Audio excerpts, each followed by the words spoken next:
How to switch Gemini to Google Assistant on a stock Android 15 devices. In latest Android 15 device, Google Gemini is set as the default. When you launch the Google Assistant, you can see the Gemini like, "Hey Google." Now you can see launch the Google Assistant Gemini on your device.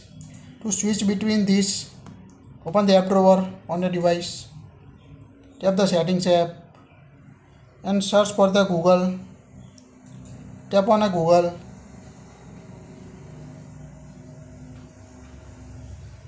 Now tap on a all services option.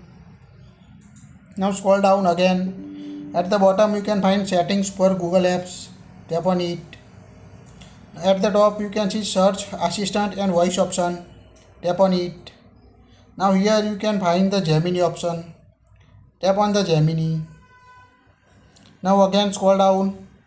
At the end you can find the digital assistant from Google. Choose between Gemini and Google Assistant. Tap on it. Now here you can select the Google Assistant. Now tap on a switch to Google Assistant.